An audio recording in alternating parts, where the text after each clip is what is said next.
Welcome again, everybody, to the season wrap-up edition of the Mile High Basketball Guys podcast. I am Santi Go, and joining me, as always, is the man, Michael Squires. Thank you very much, Michael, for joining me. How you feeling today? Feeling absolutely great, man. Looking forward to this playoff tournament just to see how some of this final seeding is going to go down. Yeah, it's a big one. The Nuggets, since we last met, have gone 8-3, with a few losses making it a little more difficult for that third spot. So we're dead even with the Clippers right now in terms of record. And if we win which tonight, we hold the tiebreaker for. Yeah, exactly. We just need to get the win, and we'll have that 3 seed on That's if lock. we want it, though. You know, it's like there's a lot of games tonight that are going to decide basically 4 through 6. So I'll be keeping a close eye on a few games. Definitely the Clippers Thunder game is a big one. And then I believe the Lakers play the Pelicans. And we have the Trailblazers. So there's a lot of implications in these games. Certain wins and losses shift the scales in certain ways. So we don't even know who our opponent's going to be in the first round or what seed we're going to be. I wish we did. And I think that was the purpose of the play-in tournament, because like all these games are interesting now. Every single game they need to show up for. So we only have 2 people out of tonight's game, and that's, Will Barton and PJ Dozier. So we're expected everybody to suit up. And Jamal. We're missing Jamal still. Yeah, I mean that's a given. It is a given. So yeah, we got a lot coming up with the next week. Hopefully we're 3rd seed, and then we got the playoffs. And I feel like we have a good chance at the conference finals, to go to the conference finals. But we'll have to see who we face along the way. It's going to be exciting no matter what. The Western Conference just playoff series in general, top to bottom, is going to be stacked. It's going to be pretty exciting. Not like the East. You pretty much know who's going to win the first rounds over there. So It's not even really going to be much to watch there, but so much implications in the West. Like, who are we going to play? Is Utah going to fold? Or the Suns going to fold? Are they legit? We're going to see if there's legit number 1s and 2s. I hope not. I hope they lose out. We get to 3, and then we ride home court advantage all the way to the Western Conference Finals, Yeah. As do I, my brother. And yeah, the East Conference, as you were saying, it just doesn't have as much fireworks going on, because the West Conference, we got so many like great teams. And something that I thought was interesting, just looking at like the standings for the Western Conference, like the reigning champions are 7th in line, man. Right. They aren't looking good this season. So we might, if they lose tonight, they could be in the play-in tournament. They could lose a play-in tournament and not even be competing to defend their title. Yeah, exactly. But who would have thought that? We've had our own problems with the Lakers this season in the first place, just because we don't really have anyone that can contain LeBron or even Jordan Clarkson. Or no, Jordan Clarkson's with the Jazz. The Jazz, yeah. Who am I thinking of? Kyle Kuzma. Kuzma. Yeah, he seems to have success against us for some reason. I don't really think he's that great of a player, but for some reason, he seems to have like career nights against us. Oh yeah, he can hit a shot. Well. He moves pretty well. We don't have the defensive core that we really need to handle offense like that. But luckily, we caught them with an injured AD a couple of times, so we were able to hold our own. But AD's back. Not the last time. Apparently, we only put up 89 points against them, and they snapped a 5-game winning streak that we were on. I really thought we were going to go in there and take care of business without LeBron. So it was a disappointing loss, but I mean, we were on a 5-game winning streak, so you can't win them all. You definitely can't, but you can hope. You can hope. Right. And the Lakers definitely looking rough, and we have the Trailblazers tonight, which I think is going to be like a real test to see if we're going to fight for that 3 seed, because Damian Lillard and CJ don't play around, especially come playoff time. I mean, any of the three potential matchups that we could have are going to be tough. You know, we could have the Mavs, we can have the Lakers, or we can have the Trailblazers. I mean, there's no light path to the Western Conference Finals this year. Like, you either get Luka, Damian, or LeBron. You know, that's like, yeah. And that's at the bottom, and that's how you know that the West is super stacked like that. Just because, yeah, it's crazy because even like the low seeds are still excellent teams. Crazy, right? They're still in it, and it's like nobody really wants to play a Trailblazers team that's probably the hottest in the Western Conference right now. Like, they're playing tremendous basketball, and we all know that sometimes we struggle against when Damian Lillard and CJ McCollum get going. It's really hard for us to defend that, especially like when we don't have a PJ Dozier. Like, those type of injuries hurt in that type of series right there. So anybody that has a guard, that's why I feel like we should probably hope for the Lakers, because I mean, I know it's going to be a tough matchup, but their guards, I think, are guardable, and I don't really see us matching up very well against the Luka or Damian Lillard. They usually find their spot on the floor and have their way. I agree, but I think the Mavericks would be like my ideal matchup, just because Luka can only play so much, and in the time that he does play, he affects the court. But that's really the only thing they have for the Mavs. But he's dangerous, Sometimes all you need is one player. Yeah, I mean, if he puts in the work, it'll be a really rough series. But the Lakers seem easy, considering they're just not the team that they used to be last season. Not the world beaters. And right, but they do have the ability to turn it on, because you think about last year, they put that team together in 1 year and was able to put the chemistry together, just because you have players that play at that high of a level. I mean, of course, they have a roster turnover, but when you just have the two of the best players in the world, that you might be able to just turn it on. So if there's any team that could do it, I do believe that the Lakers probably can. But I do agree, like, they look very beatable right now. They don't look like the threat that they were last year. And I think if it stays that way, if they keep playing at that low level, I think it will sweep them, honestly. But really? Yeah, if they keep playing like they have been, yeah, absolutely. I'm gonna hold you to that. Well, if they get a healthy Dennis Schroeder, a healthy LeBron, and Andre Drummond starts playing up to his potential, then it'll be a series for sure. It'll be in a dogfight. But he hasn't really. He's underperformed. He's had a couple good games here and there. The health has been a huge issue for almost everybody on their team, including Anthony Davis, especially LeBron. So there's a lot of question marks surrounding their core players, and so if there's any uncertainty, really, I think that gives us a huge advantage. If they come back at full strength, sure, like that, I'd be a fool to sit here and say that we'd sweep them at full strength.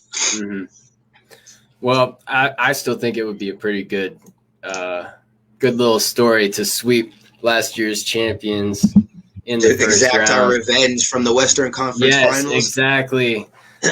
We didn't deserve that, man. We should have taken them further. Right. Oh, but, absolutely, man. Like, wiping them out makes it just so much easier on like the psyche level, I agree, because they've always been a barrier for us to get to the finals. I remember a Kobe-led team back when we were making our run.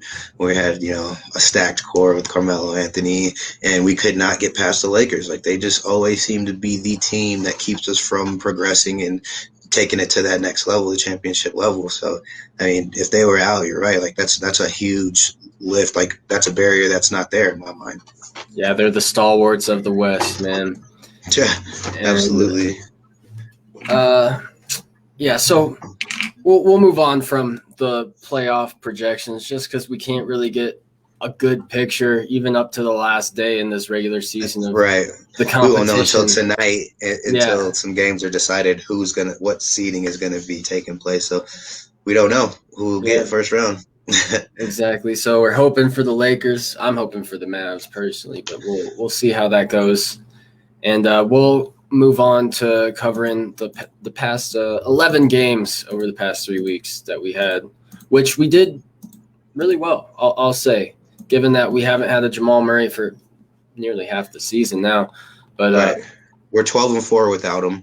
Which is we're playing good basketball without him. 75%.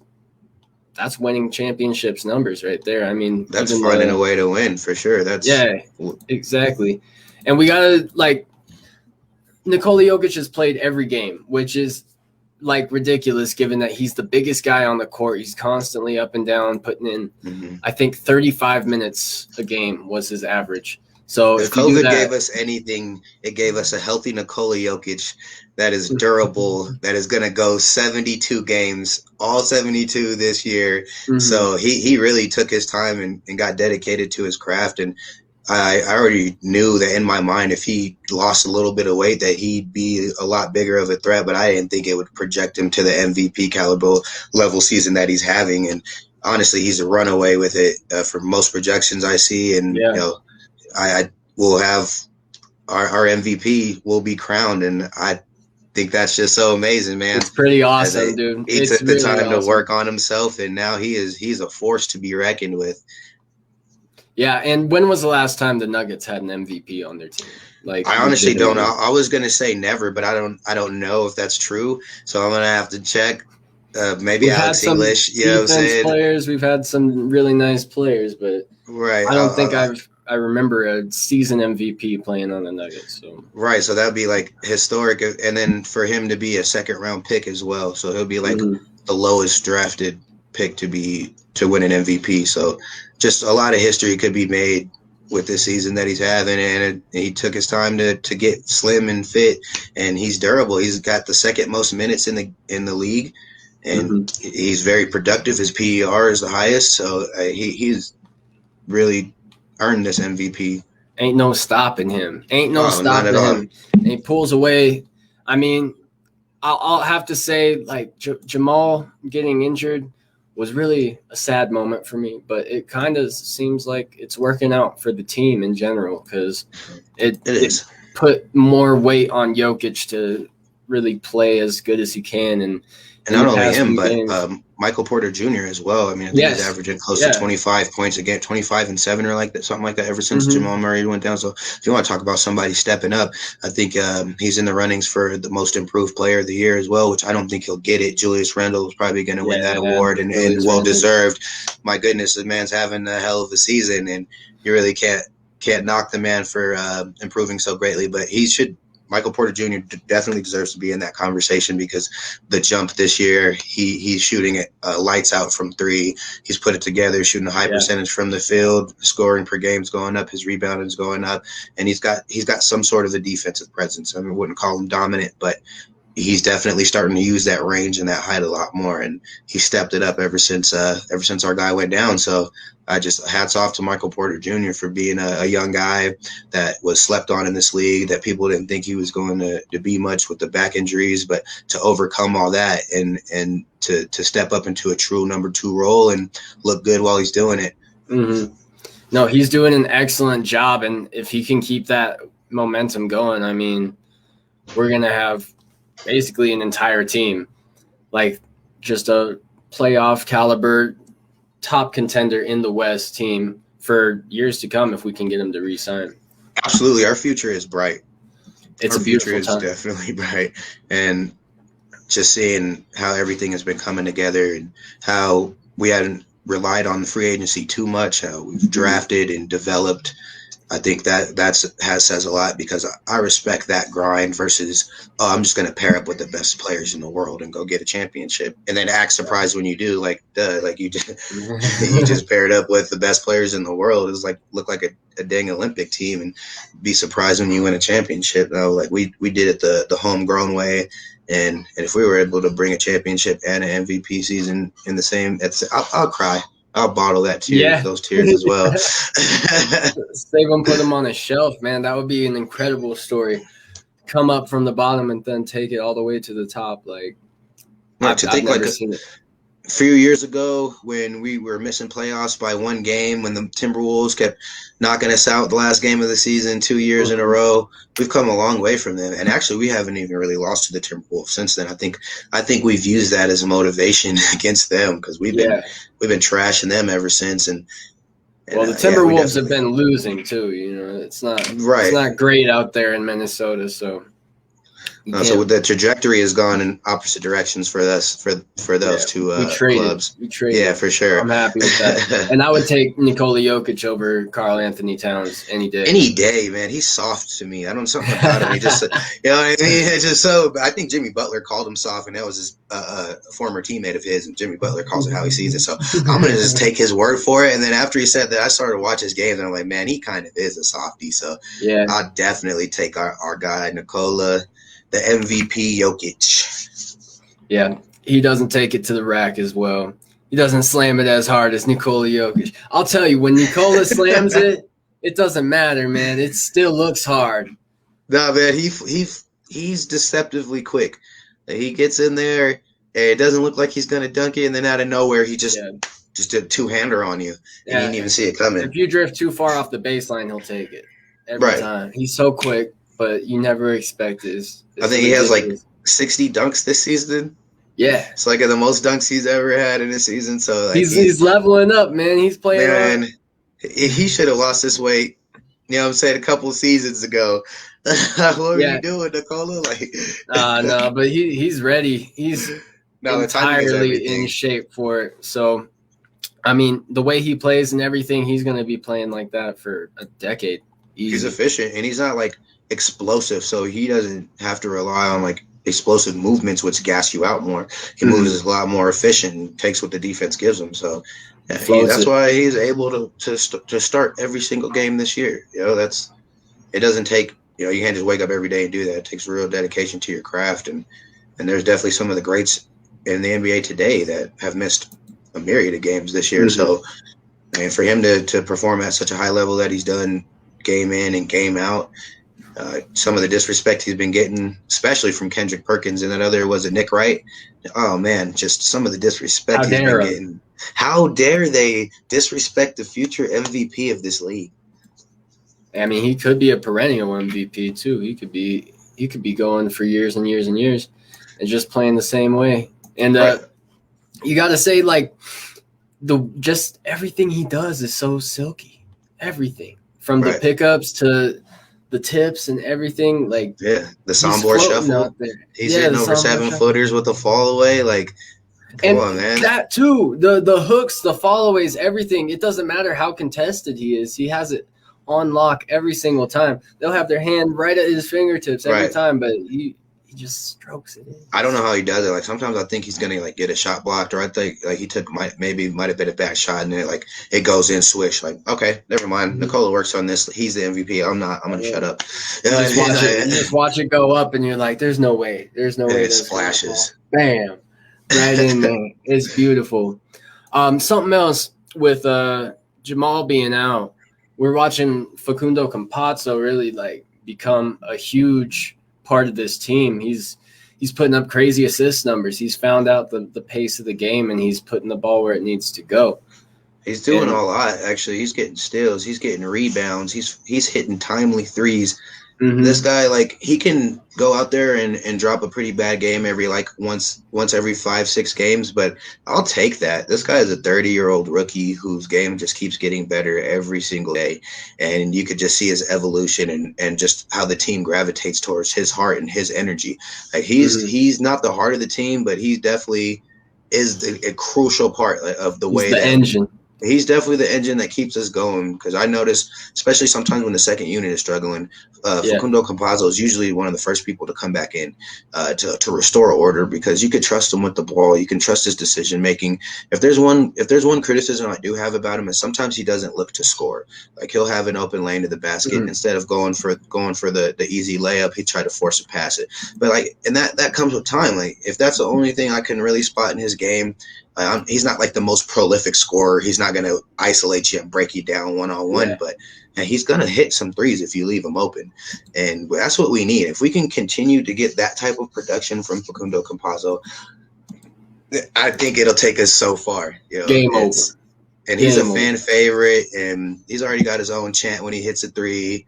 Uno, dos, tres, para Facu. So it's just like, you know, everybody loves him. The guy is just – he just irradiates good energy. He just makes you want to work hard. When he's on the court, he's just a workhorse. He's attacking the other guy's ball handler. He's getting steals. He's taking risks, but he's diving on the floor. He's one of the first people on the floor almost every game. I love it. Love it. Mans plays really hard. We appreciate every ounce of effort that he puts in. And, without him, what are we going to do? We'd only have Jokic and Michael Porter Jr. So you need right. And Aaron least... Gordon has kind of faded. I wanted to bring that up actually. I was on the hype. I was on the Gordon hype train. But he had a good game last time. He had a good game. But it's just he's very, very inconsistent. And I get that he needs to mesh with Jokic's IQ. He needs to get used to the way we play ball here versus, he played in Orlando. They don't really play the greatest ball, obviously, but I need him to snap into form like ASAP because I thought he'd be one of the bigger presences in Jamal Murray's absence, and we haven't even mentioned him until just now. Yeah, I mean, you can appreciate the man for his defensive efforts, so he at least tries to hold it down on the other side of the court, but definitely lacking on the offensive end. And I can remember at least one game where he missed a few alley-oops just because he was moving too quick to the basket. And, so the timing needs to get there, Yeah. It's just it's growing pains. I'm sure he'll merge a little bit better, but for now, he's a little lackluster, and that's okay. That's okay. Yeah, we got time. We don't need him to be a superstar. We just need him to go drop more buckets. I feel like he's kind of hesitant at times offensively, and we need him to be aggressive. I think aggressive Aaron Gordon is a great Aaron Gordon for the Nuggets. And I know in the future, if he decides to stick around, that he's going to be a key asset to us being, perennial contenders. So, I mean, I'm hoping he could step it up in these playoff runs. I hope it doesn't really take till next year for us to get that vibe and get that mesh. But when you go from a losing culture, it kind of takes a while to assimilate into a winning culture and just get used to the same aspects of, Nikola Jokic and some of these guys have been all season. They've been playing together. Mm-hmm. And that's what Denver is. It's a winning culture out here. Absolutely. We don't play that Orlando brand of basketball, not knowing what to do with every possession. We play Jokic brand basketball. Absolutely. Yeah. And that's the most efficient there is. I love it. It's getting us to the third seed if we can secure tonight's win versus the Trailblazers. I don't know. How serious do you think we're going to take tonight's game? I reckon we have to take it as serious as possible, man. There's no real room because if we lose, then we lose the third seed. So we have to win. Well, we don't have to. If the Clippers lose tonight, we have the tiebreaker. So if we both lose, but I don't expect the Clippers to lose against the Thunder tonight. That's the right. Thing. They've got the easier. I don't like relying on other people either. I'd like for us to control our own destiny. Mm-hmm. We're in the driver's seat, so winning that's ours. If you want it, go take it. Type mentality. Yeah, you gotta do it, man. Because who else is gonna do it for you? You're just gonna be hoping on a wish. I don't mess with that. I watch soccer and stuff like that, and just watching the league table slide and just praying for certain results. It's not as fun as just having your team win every game. Right. So I reckon we're going to have a good game tonight. I don't expect us to lose. If we do, it'll be simply because we weren't ready for them to try harder than us. Right, we slept on our opponent, but I don't know. We got Dame coming in trying to secure a spot out of the play-in tournament. Yeah. So we know we're going to get the most out of them tonight. They're going to fight their hardest. They think they have a healthy use of Nurkic, but sometimes he gives us trouble. Weird, man. It's that Denver curse, dude. All our former players really like to play against us. Yeah, well, he wasn't the same player when he played with us. He was all out of shape and just wasn't the same rebound chaser he is for Portland. And I think it was part of the fact that we chose Jokic over him was kind of motivation. So you're welcome, Portland. Mm-hmm. You're welcome, Portland. Y'all got a good one, but we got the better one, that's for sure. Yeah, you guys got a rebounder. We got a MVP candidate. So MVP recipient. Just give it to tomorrow.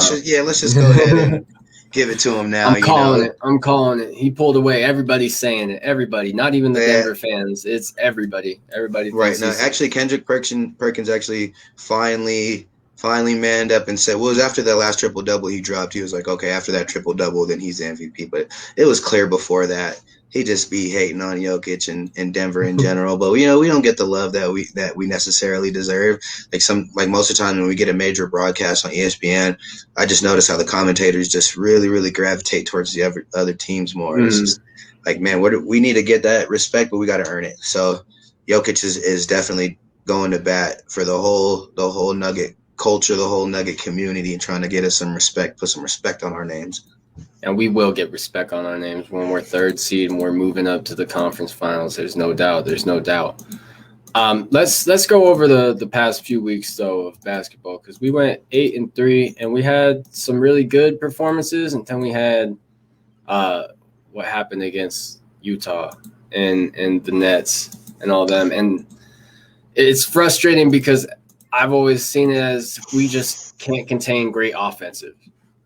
What happened in those games is we collapsed, especially the Brooklyn and Utah game. It was a game until the fourth quarter. We lost both of those games in the fourth quarter.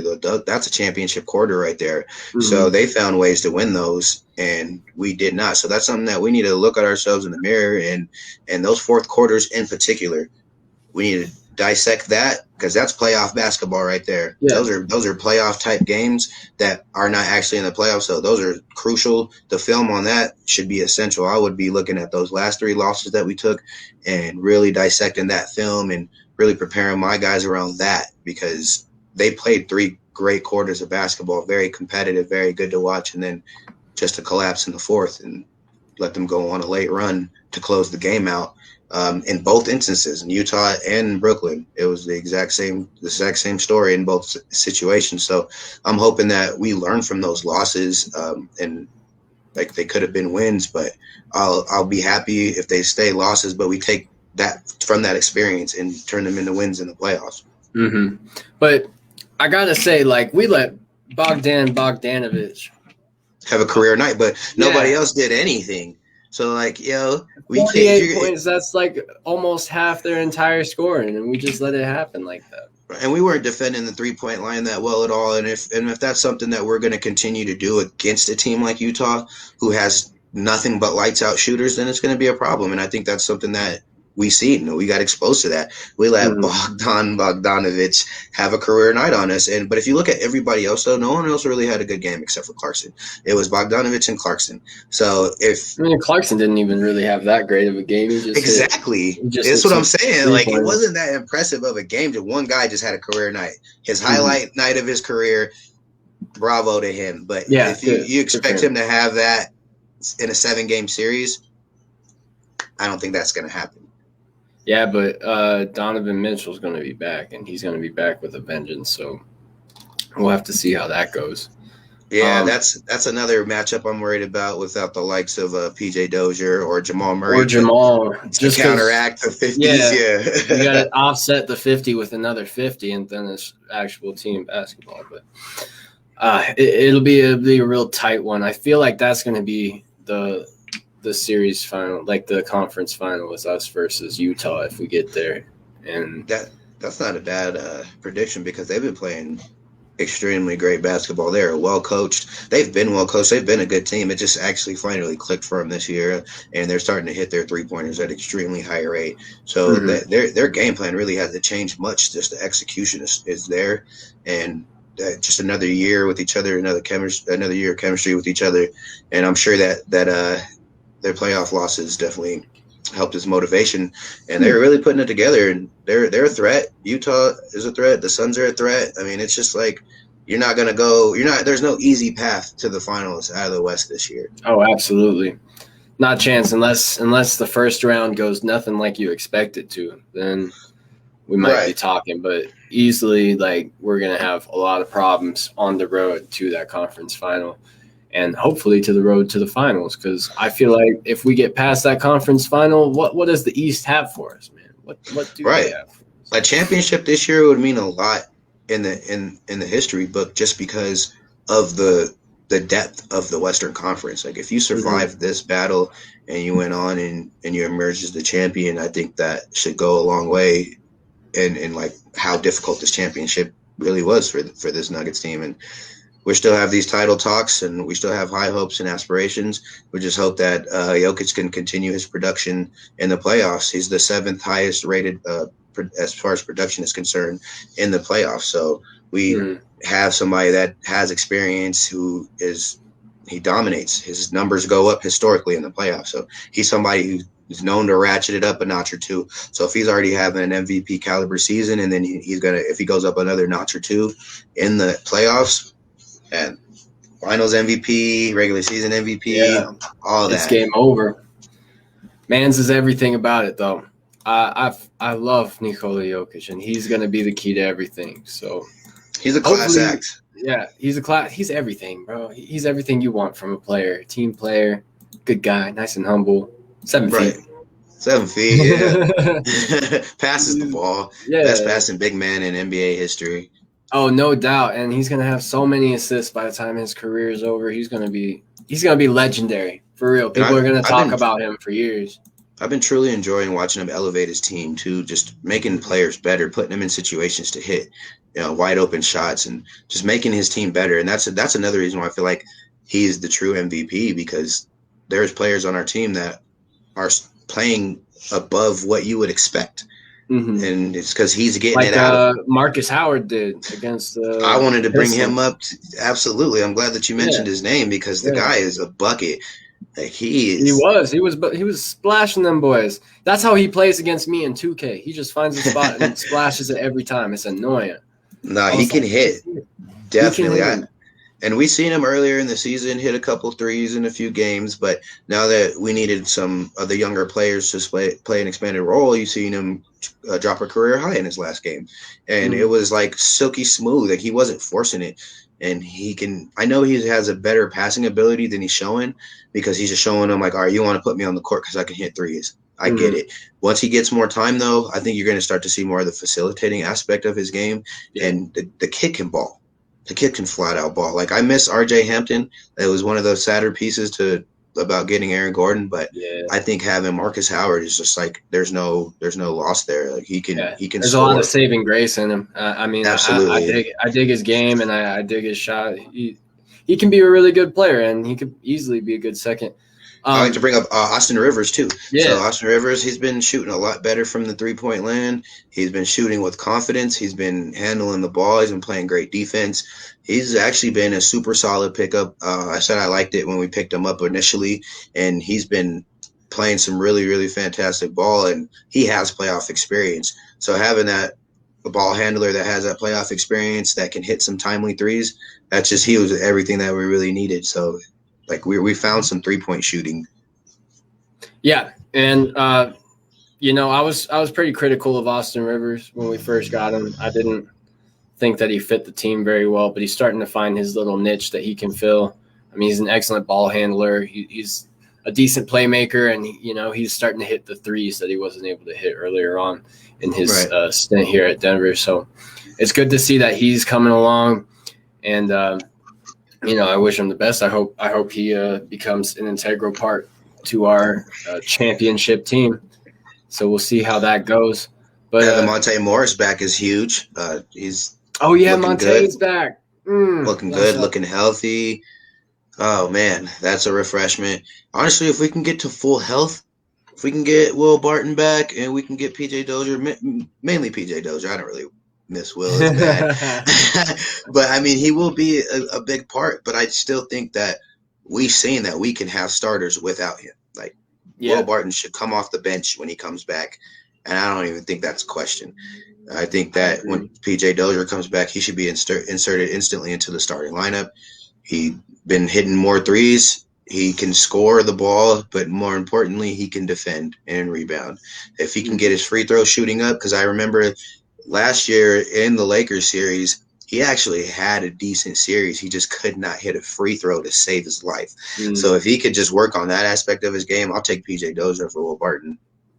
Yeah, and you said that kind of jokingly originally, but I think he's made your statement to be true because PJ can ball and he plays the defense, whereas Barton can sometimes ball and rarely plays the defense. So Right, he'll get that chase down block to make it look flashy. So like people like, well, Barton can play D. Like, nah, he get a few chase down and pin it off the glass and make it look flashy every here and again. But is he a locked down defender? Absolutely not. PJ Dozier is that. Yeah, I agree. I got a question for you, man. How did you feel about that JaVale Nicola starting lineup that we had against Minnesota? Well, I couldn't be happier that you asked me that question, sir. Yeah, And that's why you're a great host. thanks. I appreciate But that. it looks championship bound, if I had to describe it. Yeah. It is a great combination. It's everything that we really need when Nicola's on the floor. We need a paint presence on the offense and defense because offensively he can run the point from the top and still have somebody go in there and to potentially clean up offensive rebounds and also catch a lob.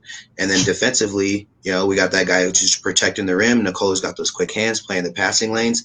It looks good. The rebounding is there. The defense is there. And JaVale McGee can score a lot better than I can remember from him being his first stint with he stepped up a lot with the scoring part. He found his post moves. He's rangy and awkward, but man, he's been getting it to go in. So I don't care. And I agree with you. I think JaVale is kind of like the missing piece in that paint. He's like the arms up defender, whereas Jokic is, stealing it from you while you go up and quick swipe, all that. So them two together, it's a real, wombo combo, if I may say so myself. Right. It kind of pushes Nicola to the power forward, you could say, technically, because he's like. But it's not like Nicola can't play power forward. I mean, it's versatility. Yeah, he's. I mean, Nicola, if he was a little bit faster, he could play point guard just with how well he plays. So no arguments. I haven't really seen a lot of people like pick his pockets. Like the man dribbles the ball up court, no problem. And eyes. Normal centers that I would be like nervous. Like, oh, he's dribbling the ball up court. He's gonna get that stolen. Nicola, he'll bring it right up, and then also his eyes are downfield. I always say downfield because I think about those touchdown passes he does. Darts, man. So when he looks down court and still dribbling, like that's the confidence of a good ball handler, like a point guard or a shooting guard. But he's a freaking center, man. It's unreal. It is unreal. Man's barely ever gets picked, and even when he's like in the post dribbling up trying to get a good position, people come from behind and he'll pick that ball up so quick you didn't even know. Right, like that laser beam he threw into the corner to Campazzo when Rondo came to try to double him, and it was a beautiful no look, and he knows where everybody's going to be. So if he sees your man's on him, then he knows that you're open somewhere, and he knows where that somewhere is all the time. Yeah, I watch. I can't remember what game it was, but he had, I think MPJ in the corner was open, and he had to pass past like three people, and he just whipped it all the way across. Zipped it in the corner. And I was just sitting there like, how did he do that? Like everybody tried to reach for it, but it was just gone before they even got their arm out. He had another one like that to Austin Rivers too. He just needle threaded it, just zoomed it right in there on the money, just on point, right into a shooting motion. Just you couldn't ask for a better pass from a big guy, anybody really. Anybody. Can't think of. There's some point guards in the league who Magic Johnson couldn't make that pass, man. You know what I mean? Like hold on, whoa. Let's put whoa. We're talking about a Hall of Famer. You don't think Nicola's gonna be a Hall of Famer, dude? I think he will be, but Johnson already is, and that man is. You don't realize how much of a winner Magic Johnson is. He went from winning a high school championship to winning an NCAA championship to winning an NBA championship in like a 3-year span. Like the guy is a winner. He was a game breaker, man. He was a 6'9" point guard. But to even be in the conversation with a Magic Johnson is like that just speaks, say volumes of Nicola's passing ability and his court vision, his basketball IQ, all of these things just through the roof. You can't make those type of passes if you don't have all those. Mance does not play around with his passing, and he rarely turns it over and all that. So I think we've filleted Nicola enough. I wanted to, since this is that's not possible. Yeah, I know.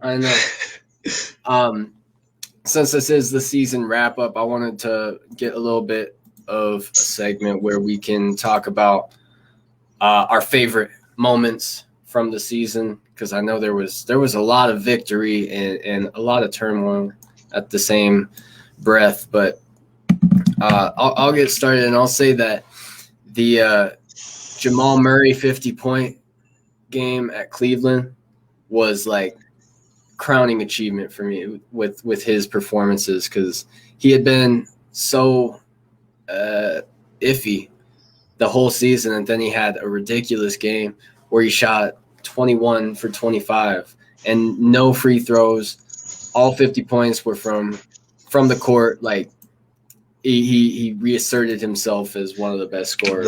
It was like one of the most efficient 50-point games in history. Probably was the most efficient. Like Wilt didn't even put up that kind of stuff, man. And for him to not have taken a free throw for that, no, it was extremely impressive feat. That it was. I had actually forgot about that until you just brought that up. And I know. We got to do this. If we don't do this for Jamal Murray, man, we got to. If this one ain't for Jamal Murray, I don't know what, you know what I'm saying, what kind of motivation you need in that Nuggets locker room. Mm-hmm. I say my favorite moment of the season, there's so many. I'd have to say just all the passes from Facundo Campazzo. Yeah, he's got he got a bunch of through the legs. I think he got like 2 or 3 different through the legs passes. He did. So like I'm remembering those. He's got a skip pass, I think it was in the Lakers game where he skipped it past like 3 people. Like Facundo Campazzo passing has been kind of like my favorite thing about this season. In a lot of the games I go back and watch a lot of the highlights. He is an underrated passer in this league, and I like Facundo Campazzo. He'll drop it off for people to just do some amazing dunks, just brutalizing the rim. We love that. But originally, like at the start of the season, his passing wasn't really that incredible. Like he would try and put the fancy passes in, but they would get picked off and all that. But he started really getting a feel for the speed of the game about halfway through the season, and just started dishing those passes. And now he's led the team in passing for, like a few games out of the past 20. Like I see him on the stat lines all the time. Campazzo 13, Campazzo 7, Campazzo 10. Like right. He's making those passes now. Whereas earlier on in the season, he was rough. He was struggling. I always have faith in Campazzo, just because like I watched a lot of his tape when he was playing in Argentina, and just like the kid has got vision, but like you said, the speed of the game was just a lot different, and it wasn't going as smooth as most people were hoping for right away. But he's a rookie. He was a rookie. He still is a rookie. So it's like, man, that's what we got to remember about Campazzo. Like he plays like a veteran, like a savvy vet, but he's only a rookie. And I hear people jokingly say like, "Oh, he should have been in the conversation for Rookie of the Year." If he would have started 72 games, I bet you he there's no question in my mind. He would have staked a claim for sure. I don't know if he would have won, but he definitely would be in the running, because Mans knows how to play basketball, and he does. And if you look at like LaMelo has decent numbers, but like there's not even anything jumping off the screen. Watch the disrespect on LaMelo, man. I love LaMelo Ball. I like LaMelo. It's not like I don't like LaMelo. I just don't think he's done enough. Like I've seen some rookies of the years that just like truly dominated the conversation. Like there was no questions, like John Morant type deal. You know what I mean? Like, yeah. There was no question, and I feel like I wasn't like impressed. Like I wasn't wowed. He did all right, but I wasn't like wowed by any means. And then Anthony Edwards, he's cool. Like he's all right. It's just he was slow to start though. He was a slow bloomer, but lately he's scoring. He's like one of the best scorers on the Timberwolves all of a sudden. Right. I was looking at some of the advanced statistics on him though. He shoots a lot of shots and misses on a bad team, and that's probably why he's not going to win Rookie of the Year. And that's probably why LaMelo is, because he just plays more efficiently than Anthony Edwards. And I think he's going to be a superstar in this league. He makes some incredible plays, and he's got a way better shot than his brother. So I know 100%. He's going to be a lot more successful in this league. But I just think from a rookie of the year standpoint, when you've got like, people like LeBron James who have won it, and the type of performances they put up in those seasons, it's just a lackluster rookie class to me.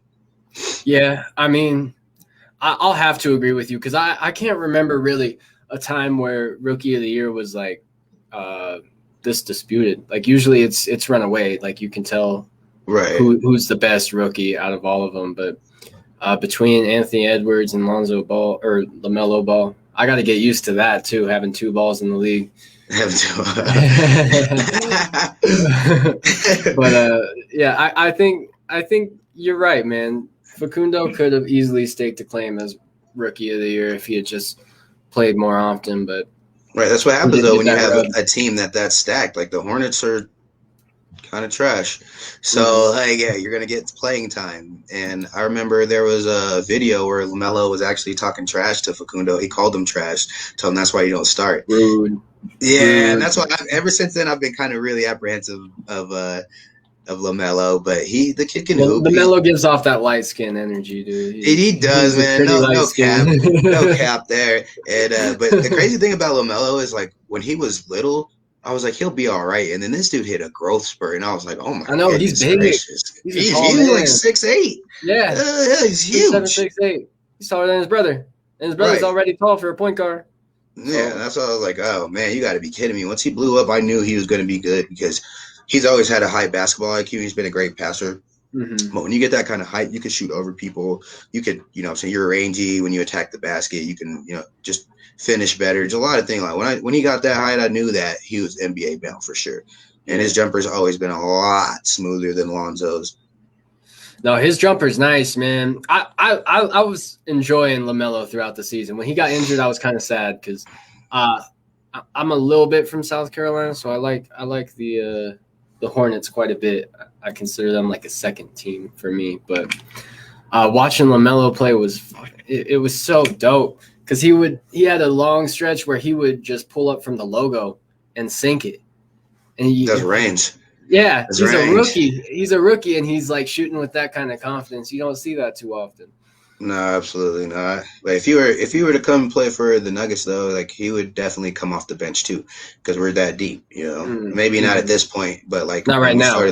When we started this season, though, like he definitely would not have started either. So I take my boy Facundo. He fits the team. He fits what we need. Yeah, he fills in those roles. He's like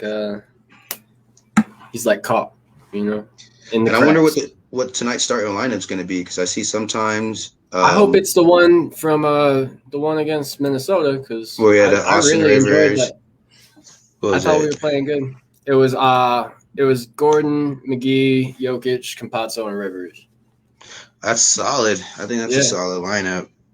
No, it was good stuff, man. And I feel like Trailblazers were going to need Campazzo and Rivers to try and contain Dame and CJ. Like those are. I like the way you put that though, because there's no stopping them.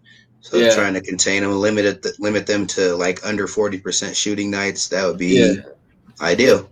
If either of them get 20 points, I'd consider that a win.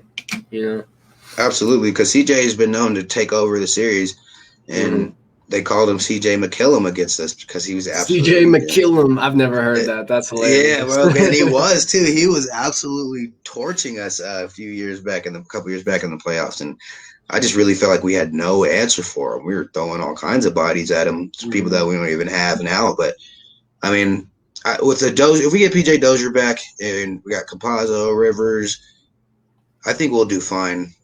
I think we'll be fine. And then JaVale McGee. If he continues to start, if he starts the whole time, then I feel like we'll definitely hold teams to lower scoring than normal. But when we try that with Paul Millsap and things like that, like it's just too risky, man. We need Paul's really like Paul's hitting that age limit. You know what I'm saying? Where he's just kind of too slow right now, and he's good for a few points and. When he's not exhausted and all that, he can be a good player. But lately, he's really been on a decline from what he used to be. We just need him to be playoff good, and that's where he really shows up. Is like I think he really coasts in the season because he realizes where he's at in his age, that he doesn't really contribute as much as he would like to the squad. So we just need him to be good in the playoffs. Like defensively, his defense goes up 3 notches, 4 notches when it comes to the playoffs. And he's been there so many times with the Hawks, and then with us. Like he has so much playoff experience that I think he's really been saving himself to go hard in the playoffs, because he knows that, okay, I don't need to go put up 20 and 10 during the regular season because we have players that are going to go do that. I expect to see a surge from Paul Millsap. I'm not saying that he should start. I think he'll be a perfect contribution coming off the bench. The lineup that I hated for so long actually started playing pretty decent with him and JaMychal Green, and at the same time, they started to find a groove playing with one another. Even though I will say JaMychal Green has fallen from graces. He used to be one of my most highly touted players that I would have to agree with you. And I was going to bat for the guy. And then as soon as we got JaVale McGee, his production has just plummeted. I mean, he's not getting the same minutes either, but he's not hitting the shots that he needs to. And I was on the other side of the camp where I didn't think JaMychal was really doing that well for us. And now he's definitely just kind of another body on the court more than anything else. I mean, he fights for the rebounds and such, but right. And he hits some shots when he needs to, but if he could just do that more consistently, like when he was shooting at that 40% percentage from 3, like that was huge. And just playing with this confidence that, I'm coming off the bench, but I'm going to dominate my matchup type thing. And now I just feel like he coming out and he's like, I don't know what I need to do. And it's like, dude, you've been here all season.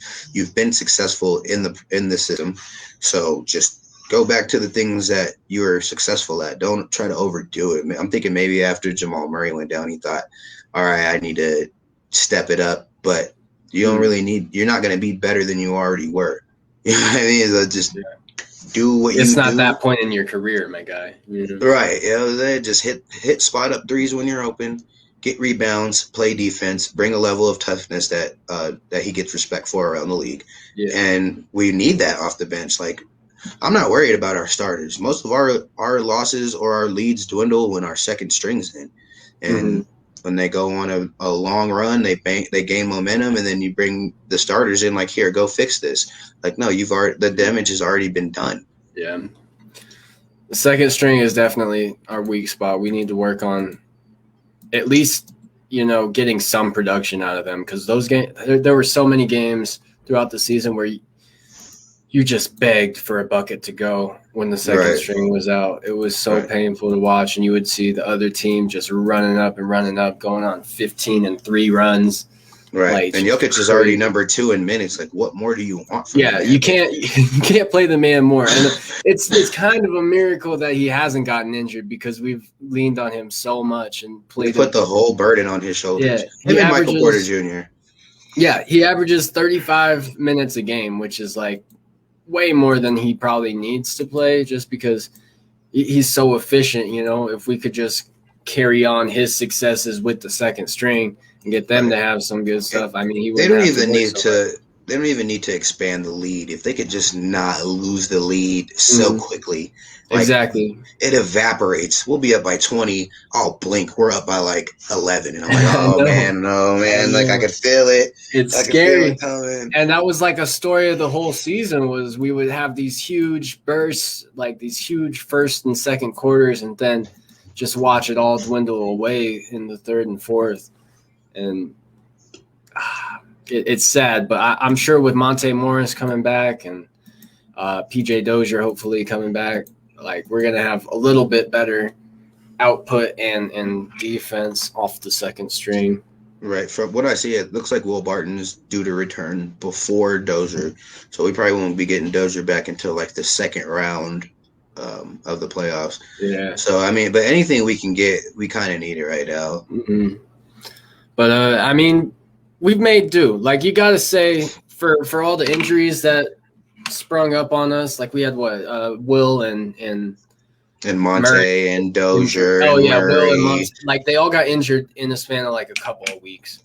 Right. And we still made it work. We still went, what did you say, 12-4?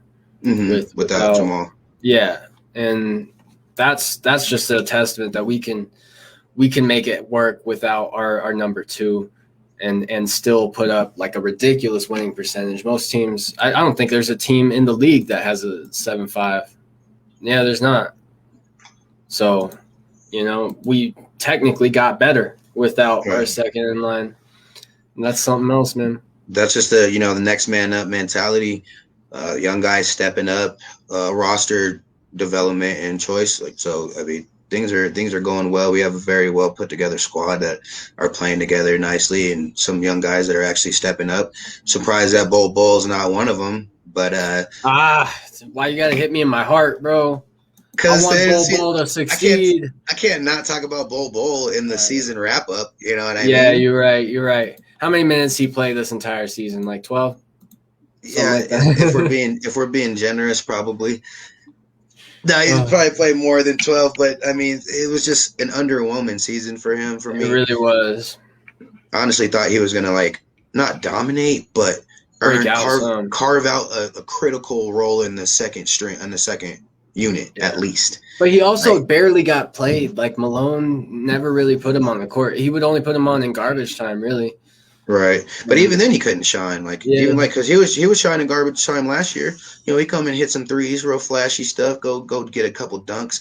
It's just like he lost his confidence somewhere down the line, and it'll be good to see it once he regains it. And I'm glad we didn't trade him away, because his name was coming up a lot in trade talks when it was around that time down the trade deadline. And I thought it was a realistic possibility that he would be traded from the team. And I was like, no, man, that's part of our future. He's going to be good. We just got to give it time. Just like we said with Jokic. I'm pretty sure years ago, that's what everybody was saying. Like, Jokic is going to be good. You just got to give him time. So we got to realize the kid's in his second year. Like you said, he's not getting any minutes. So we could just look forward to him having a breakout season next year, potentially. Yeah, and he looks fragile, too. I wouldn't want to give him too many minutes. I feel like he's going to blow his knees every time he goes up. Yeah, you got to get nervous. And then they keep, when they put him on Kevin Durant and stuff, it's like, oh, that was such a bad idea. What are you doing? What are you doing there? That's where we say Coach Malone doesn't have it, because, that they have a similar frame, but Bull is not nearly as athletic or explosive. I'm still not a big fan of Malone. I'm not gonna lie, man. That's all right. I'm not a big fan of him either. I'm begging for a timeout sometimes, man. Just screaming at the TV, like, please, just stop the bleeding. Just talk to your team. Even if it's just for a commercial break, man. I just give the fans a second to stop the nonsense, the runs, just some of the rotation choices. We'll see how he decides. This postseason is going to tell me everything I need to know about Coach Malone. Mm-hmm. Everything I've ever needed, because at the end of the day, this is what it comes down to, is coaching. Obviously, teams have talent 1 through 8 in the West, so it's going to be a matter of who gets their team more mentally and physically prepared, and then that's how I'll determine if this guy's actually worth his weight. We keep giving him extensions and stuff, and sure, we have running records, but it's like, man, how much of that is Malone and how much of that is the fact that we have an MVP on our team? I feel like it's mostly 50-50. Like, some of it's Malone, but a lot of it is just the talent. Yeah, right. It's just like you or I could probably coach this. I said you would be a better coach than me, but it comes down to that, because I feel like if we had Phil Jackson or something like that for this team, right. Greg Popovich, it would be done. Greg Popovich would be number 1 seed right now. I don't care how good Utah's playing. But Malone just makes some really strange coaching decisions. Questionable. And he's always got his face type mask on, so you can't see what he's saying, and everything's coming out muffled. This is how I know he's like we'll go call a timeout, and sometimes the play that he calls after the timeout is just some of the most ridiculous things I've ever seen. You called a timeout to call this? Or so we'll have the last possession. I forgot which game it was. It was a close game that we lost, the Lakers game. Yeah. And we were trying to get Michael Porter Jr. the ball. And the play that he drew up, a 6-year-old could have drew that play up. Mm-hmm. There was no creativity to get Michael Porter Jr. the ball. There was no flare screens, no back screens, no regular screens, double screens, no screens at all. He just tried to have Nikola Jokic just come up and hand it to him when he was being very closely guarded. There was no separation created for him. It was just pickup game. Like, here, go get him the ball. Like, you didn't need to call a timeout for that guy. Damn. I don't see it when people say he's a great coach. And then he ended up getting coach of the month last month. And I was like, okay, why? He's not even in the conversation for coach of the year. It just really just it's because the Nuggets were killing it, man. And right, but people assume it's the coach that's making the big moves, but no, we just had Jokic playing the best basketball he's played all season. You get credit for the wins and losses, I guess. So I got to give him credit for getting us to the 3 seed or whatever, and wherever we go, he'll get the credit for it. Some of the questionable things that he does, it doesn't escape me.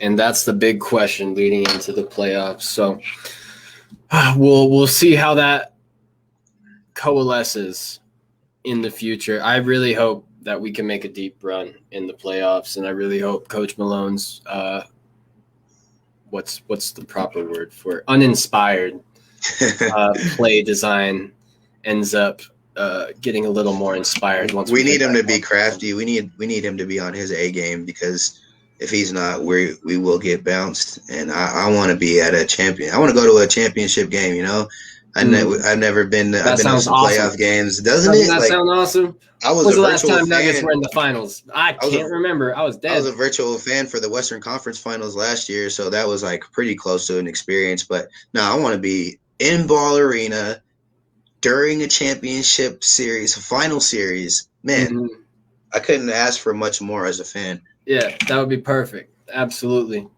So we'll hold out for that, and I think we've run through just about everything we need to talk about. The season's been it's been a great season for the Denver Nuggets. You can't complain too much. There were some games that we definitely could have won and ended up losing. But at the end of the day, at the end of the season, at the end of all of that, I mean, we got like a 66% win rate, and we're going to be 3 seed hopefully after tonight. I'll tell you what, the Kings had our number this year. I don't know what it was about the Sacramento Kings. It's De'Aaron Fox. He's too quick for any of us. Oh my goodness! I thought they were going to be playoff bound the way they played against us. Yeah, but I don't think they're making the playoffs, are they? No. That's why I was like, that was surprising that they. But we don't got to worry about them, because if we had them in the playoffs, we'd be done. Right, I'd be nervous. I'd be scared right now. But no, I'm confident in any matchup we get. We're either going to get the Mavs, the Trailblazers, or the Lakers. So get ready for some fireworks in the first round, no matter what. No matter what. All right, Michael. I appreciate you joining me. I'm going to switch on my outro personality and say thank you guys for enjoying this podcast with us. We'll be back in a few weeks' time with the playoffs. And for the Rocky Mountain Sports Report, I have been Santi Rico, accompanied by Michael Squires, and we are signing off.